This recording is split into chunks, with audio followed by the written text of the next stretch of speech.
Alors aujourd'hui, on va vous parler de TJM, le taux journalier moyen.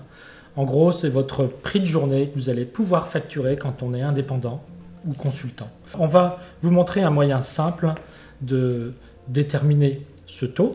Et puis après, il faudra regarder s'il colle au marché et s'il colle au prix de marché selon votre métier. Il faut faire attention.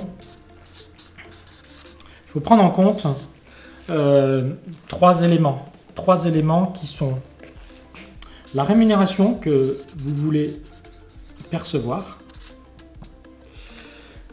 les charges sociales qui sont liées à cette rémunération, et puis les frais de fonctionnement que vous allez avoir dans votre activité. Donc si je prends un exemple ici, imaginons vous souhaitez percevoir, vous avez besoin de percevoir 50 KE par an.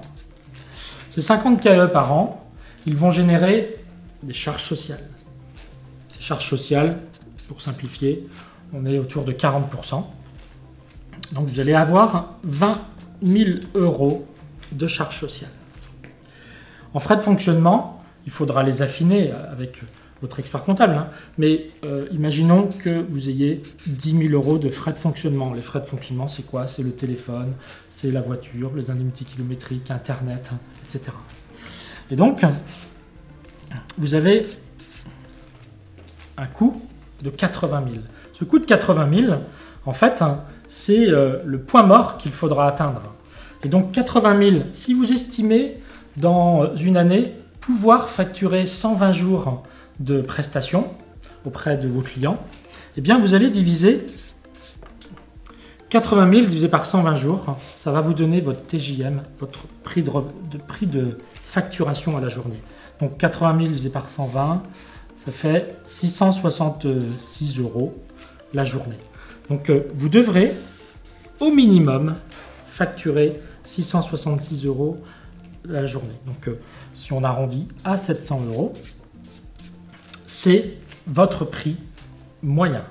Et donc ce 700 €, après il va falloir le comparer par rapport au prix de marché.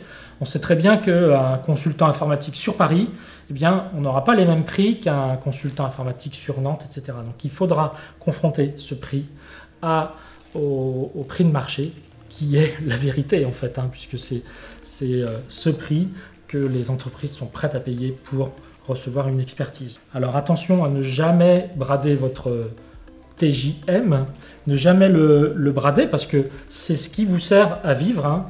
Le 120 jours, c'est déjà important comme sur une année, puisqu'il y a tous ces travaux de préparation avant, après, les journées que vous faites chez vos clients. Et donc, c'est super important de ne pas brader. Et puis, si jamais vous êtes en décalage par rapport au prix de marché, eh bien, regardez les leviers que vous pouvez avoir, puisque vous avez 3 leviers. Il faut peut-être réduire un peu ses frais de fonctionnement ou revoir un peu la voilure au niveau de sa rémunération pour pouvoir vous adapter au marché. Voilà. On va vous parler dans les prochaines vidéos de l'univers des holdings, comment créer sa holding, quel est l'intérêt d'une holding, et on vous expliquera tout.